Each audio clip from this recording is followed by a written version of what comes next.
ვიდეო მასალა, რომელმაც შესაძლოა დიმიტრი შაშკინისა და მისი ყოფილი მოადგილის პასუხისმგებლობის საკითხი დააღენოს. ქრთამის აღების ბრალდებით დაკავებული ბიზნესმენები საკუთარი საქმის გადახედვას ითხოვენ და სამხილს აძლევენ. ოფიციალური ვერსიით დავით ცეცხლაძესა და ნიკა ბაქარაშვილს ინგლისური ენის წიგნების შემოსატანად ლიცენზია უნდოდათ, რის გამოც შაშკინის დროინდელი განათლების სამინისტროს მაღალი თანამდებობის პირს თანხა გამოსცალეს. თუმცა საპირისპირო სამტკიცებს ციხიდან ცოტა ხნის წინ გათავისუფლებულთა მიერ გავრცელებული ვიდეო. გაირკვა, რომ როდესაც ბიზნესმენებს ფარულად უღებდნენ, კამერა მათაც ჰქონდათ.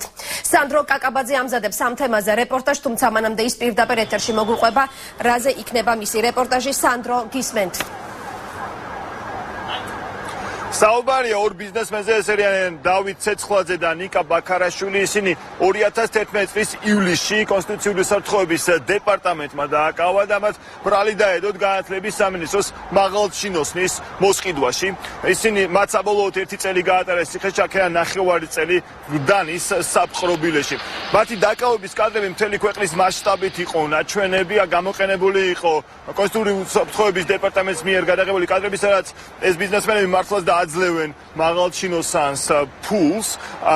თუმცა ამის შემდეგ აღმოჩნდა, რომ ბიზნესმენები ამ მთელ პროცესს თვითონაც ფარულად იღებდნენ და ამ კადრებში აშკარად ჩანს, რომ აქ არა მოსყიდვის, არამედ ფულის გამოძალვის საქმესთან გვაქვს საქმე. თუმცა ეს კადრები არც სამართალდამცავები არ დაინტერესებულან ამ კადრებით, არც სასამართლოში ყოფილა ეს კადრები ნაჩვენები. თქვენ იქნებით პირველნი, ვინც ამ კადრებს ჩვენი ეთერით ნახავთ. ეს ამ კადრებში არის ძალიან საინტერესო დეტალები. აქ გამოიკვეთება მინისტრის მოადგილის, ყოფილი მინისტრის მოადგილის კოკა სეფერთელაძის და თვითონ ყოფილი მინისტრის დიმიტრი შაშკინის როლი ამ საქმეში. კადრებში, რომელსაც თქვენ ნახავთ, მინისტრის ყოფილი მრჩეველი ბიზნესმენებს ესაუბრება. გავწელეთ იმის გამო, ამის გამო, მიზეზების გამო და ეს მიზეზები უბრალოდ არ მთავრდება და იქ არის სამსახურის ფული რა დაახლოებით, რა ვიცი, 1000-მდე მოუყრი მე თავს რა მაგ 1000 დოლარი. ხო. და 65 და საათი. ცხადია, ციხეში მოხვედა, შოკი იყო რა, იმიტომ რომ მაგას ნამდვილად არ მოველოდებოდით რა.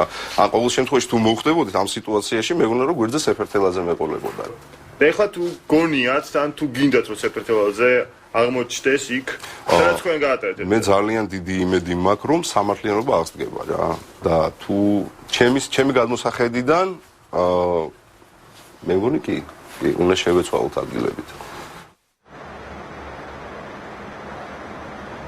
ჩვენ კადრების მხოლოდ მცირე მონაკვეთი შემოგთავაზეთ. ამ კადრებში ბევრი საინტერესო დეტალია, უფრო ვრცელ სიუჟეტს ამ საქმესთან დაკავშირებით.